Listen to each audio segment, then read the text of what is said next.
दूजो कबीर पढ़ते हैं आज। इसमें भी जो सिर्फ इम्पोर्टेंट पॉइंट है हम उसको डिस्कस करेंगे। ये विजय दान देठा की कहानी है। दूजो कबीर राजस्थानी के कहानी है। कहानी के आरंभ ही लोक कथाओं की शैली में होता है। ये बड़ी भारी भरकम पोथे कबीरा जाने जितने थोथे, ये धर्म कर्म के पाथ सारे, मतलब इस तरह का जो लोक कथा की शैली है उसमें कहानी शुरू होती है। ठीक है, यह शैली मूलतः हमारे सामने कथा कहने की पारंपरिक दुनिया को खोलती है, जहाँ कथा का दार्शनिक मंतव्य अत्यंत आकर्षक सूक्तियों के जरिए पाठक के सामने खुलता जाता है। ऊपर के उद्धरण में हमने देखा है कि भारी भारी पोथियों का थोथापन और धर्म के ब्राह्य आडंबर के प्रति कथावाचक की हिकारत व्यक्त हुई है। कथावाचक अनुप्रास युक्त काव्यात्मक उक्तियों के जरिए न सिर्फ धर्म के ब्राह्य आडंबर का विरोध करता बल्कि समाज में मौजूद उच्च नीच की रवायत को भी धत्ता बताता है।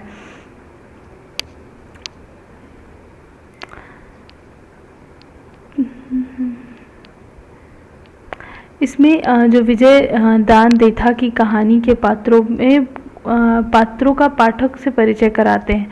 तो ये जो लोक कथावाचक की शैली से प्रभावित ही हैं, हमें बहुत कुछ प्रेमचंदीय शैली की भी याद दिलाते हैं। इसमें क्या पात्र न सिर्फ नाम से कबीर है बल्कि कबीर की ढेर सारी विशेषताएं भी मौजूद है। उस झोपड़ी में बसने वाले व्यक्ति का नाम तो कुछ और ही था, पर गांव के इलाके के लोग उसे व्यंग और ताने के बहाने कबीर नाम तो कुछ और ही के नाम से ही बतलाते थे। अलाव के चारों ओर बैठकर कभी कभी उस बस्ती के लोग पुरजोर शब्दों में कहते थे, किसी औरत की कोख से जन्म न लेकर ये कबीर कुकुरमुत्ते या नाग छतरी की तरह आप ही आप जमीन से उगा होगा। यह कबीर न सिर्फ नाम से कबीर है बल्कि कबीर की तरह जुलाहे का काम भी करता है। न सिर्फ इतना ही बल्कि बातें एकदम उल्टी, सिरफिरी और बेहूदी करता था। उसकी इन विशेषताओं से आप कबीर की वानगियों का उलट बासी कहने का अर्थ भी समझ सकते। जमाना जो भी कहता या जैसे भी चल रहा है उसे गलत कहने वाला समाज की नज़र में उल्टी बात करने वाला ही समझा जाएगा।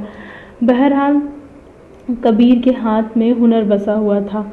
उसके हाथों बुने कालीन के फूलों पर भंवरे भ्रम से मंडराते थे और कभी पके फलों के भुलावे में तोते चोंच मारते थे।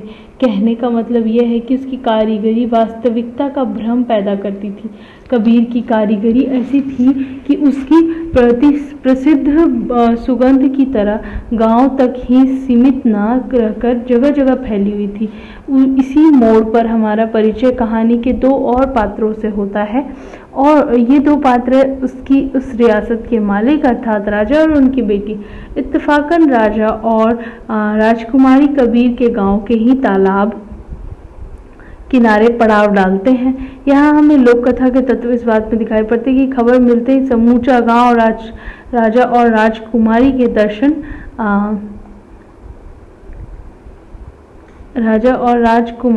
दर्शन के लिए आ जाता है। तभी राजकुमारी को कबीर के बारे में सुनाई पड़ा। राजकुमारी को उत्सुकता हुई और उसने कबीर के बारे में पूछताछ की। उसने पूछा कि कबीर का गांव यही है क्या? राजकुमारी की उत्सुकता के उत्तर में गांव के सामान्य लोगों की स्वामी भक्ति दिखाई पड़ती है। उन्होंने कहा कि गांव तो मालिक का है पर कबीर यहीं रहता है। कबीर की उलट बांसियों में एक गहरा अद्वैत तत्व है। उसे राजा की सत्ता का कोई भय नहीं, इसलिए वह राजा के आने की खबर पाकर भी स्वयं मिलने के लिए नहीं आया था। राजकुमारी जब कबीर से मिलने की उत्सुकता दिखाती है तो राजा का मुहासिब गांव का ठाकुर जो कबीर से परेशान था, कबीर से बदला लेने के लिए कहता, आप से क्या अर्ज करूं अंदाता, इस कबीर का दिमाग आसमान में चढ़ा है, आपके बुलाने पर भी आ जाए तो गनीमत। यहीं से हमें राजमद और कबीर की अद्वैत समतावादी दृष्टि के बीच टकराहट का आभास मिलने लगता है। वे ठाकुर को डांटते हैं तो ठाकुर बताता है कि यह पागल कबीर तो भगवान की भी नहीं सुनता। राजकुमारी राजमहल के भीतर के उब भरे जीवन की निरस्ता को अच्छी तरह समझती थी, इसीलिए कबीर के इस हट से उसकी उत्सुकता और बढ़ गई। लेकिन उसे लगा कि यदि उसके पिता का अहंकार उदित हो गया तो कबीर से मिलने का मौका चला जाएगा। कहानी में कबीर से मिलने का मौका चला। कहानी में राजकुमारी की चतुराई कदम कदम पर दिखाई पड़ती है। कहते हैं कि जो गुलाम होते हैं वे अपनी इच्छा पूर्ति की राह बुद्धि चातुर्य के बल पर ही खोज सकते हैं। यही कारण है कि तमाम लोक कथाओं में हमें ऐसे पात्र मिलते हैं जिनकी कुल पूंजी उनका बुद्धि चातुर्य है ही होता है।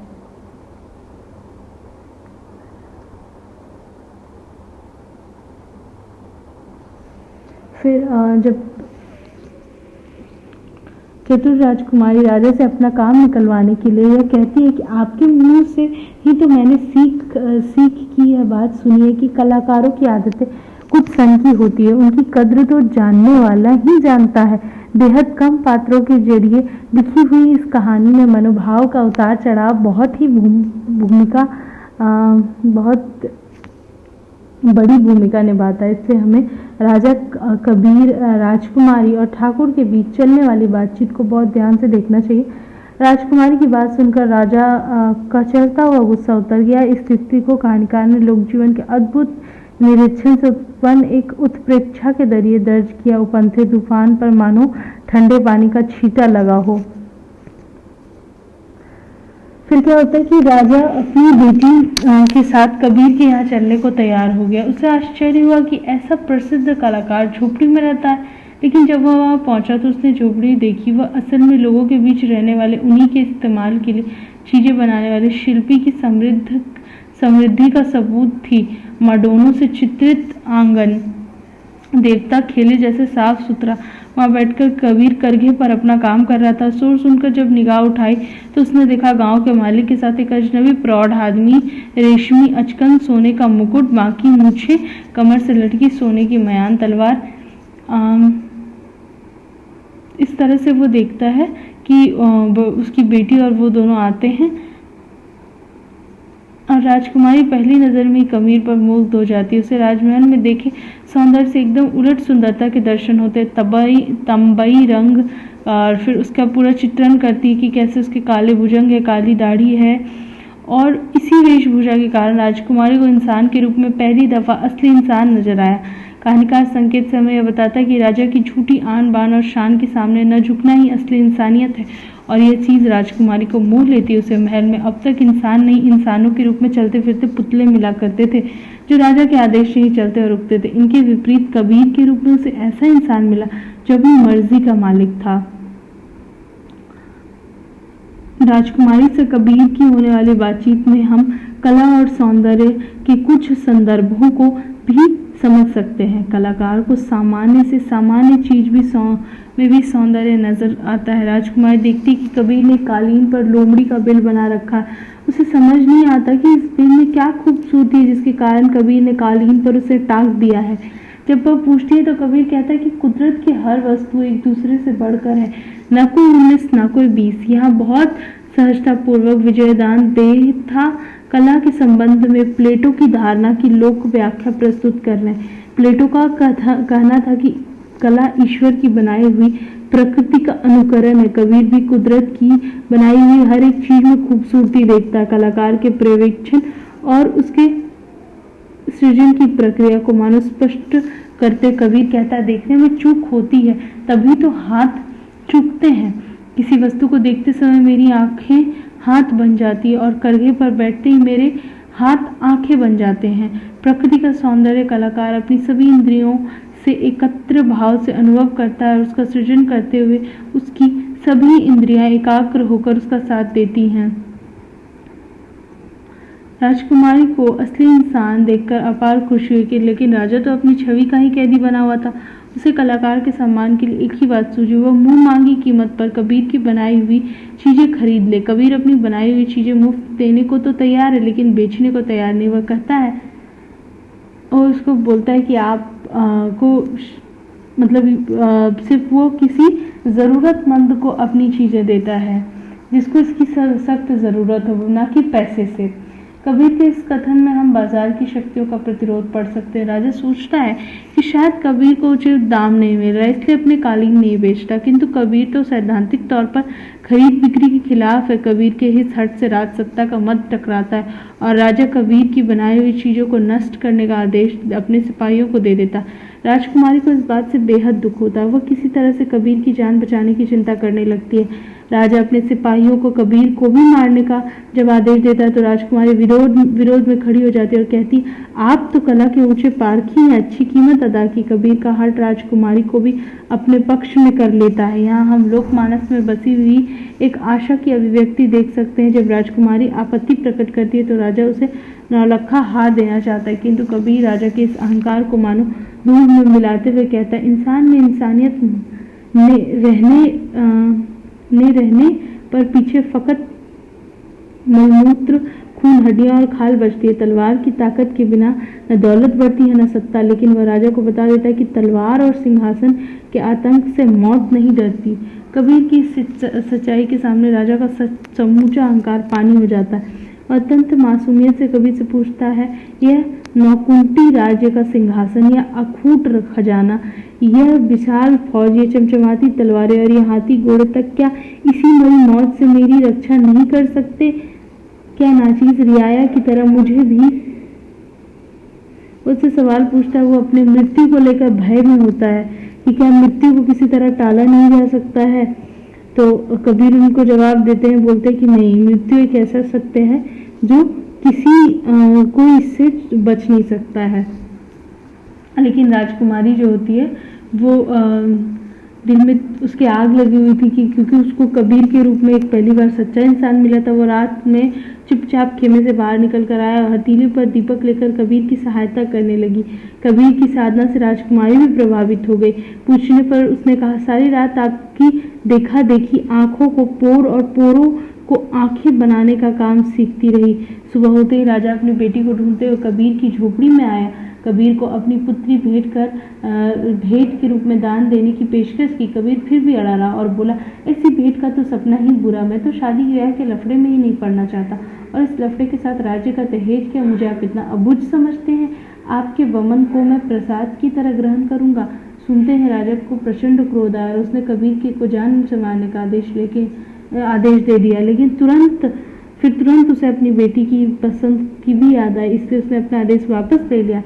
इधर कबीर के भीतर भी राजकुमारी के प्रति आकर्षण जाग चुका था, इसलिए वो कहता है कि अगर नर मादा की हैसियत से जहाँ तक एक दूसरे का मन चाहे राजकुमारी मेरे साथ करने को तैयार हो तो मेरी मनाही नहीं। स्त्री पुरुष के संबंध में यह नया रूप बंगाल में बाउल लोगों के बीच प्रचलन में है। बाउल लोग विवाह बंधन में नहीं बनते, वरन बाउल स्त्री पुरुष जब तक उनकी आपसी इच्छा है तो एक दूसरे के साथ रहते हैं। स्त्री पुरुष का यह संबंध अत्यंत लोकतांत्रिक रूप इस कहानी के पात्र कबीर के मुंह से बोल उठता है। राजकुमारी जब कबीर से पूछती कि उसे अपनी कारीगरी की धज्जी उड़ाए जाते हुए देखकर गुस्सा नहीं आया तो कबीर कहता है, एक आदमी के क्रोध से कुछ नहीं हो सकता, वो तो खुदकुशी के समान है। जिस दिन मेरे क्रोध की छूत जन जन के हृदय में खुदबुदाएगी उस दिन इंसानों की दुनिया में न तो कोई राजा होगा न रंग। और इस तरह से कहानी चलती है।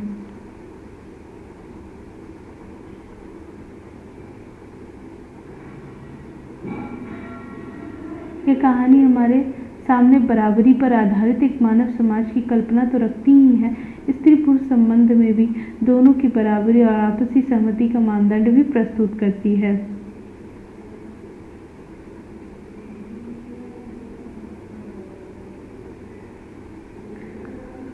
इसमें ऐसा होता है कि राजा जब अपनी बेटी को कबीर के लिए प्रस्तुत करते थे तो उनके स्वर में पुत्री को संपत्ति समझने का दर्म भरा हुआ है।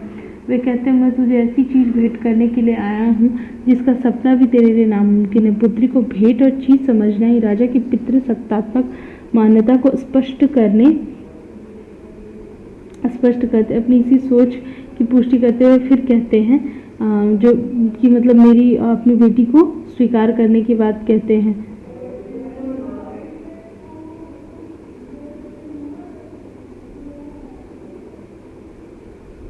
इस तरह से पूरी कहानी चलती है और अंत में कबीर कहता है कि अगर साथ रह सके तब तक ठीक है, कबीर के व्यक्तित्व में एक सच्चे कलाकार के स्वाभिमान की झलक मिलती, वरना सिर्फ एक आज़ाद तबीयत कलाकार है, बल्कि मनुष्य को मनुष्य समझने वाला एक विचारक भी है। कबीर के इस साहस के सामने राजा पाठक की नज़र में दयनीय हो जाता है और अंततः एक मनुष्य की तरह कबीर से बोलने लगता। कबीर राजा के आर पार देखते हुए कहता, अभी आपका मन गंदला नहीं हुआ है, मुझे उसके आर पार दिख रहा है। इसी तरह का एक प्रसंग एक रूसी उपन्यास का भी है।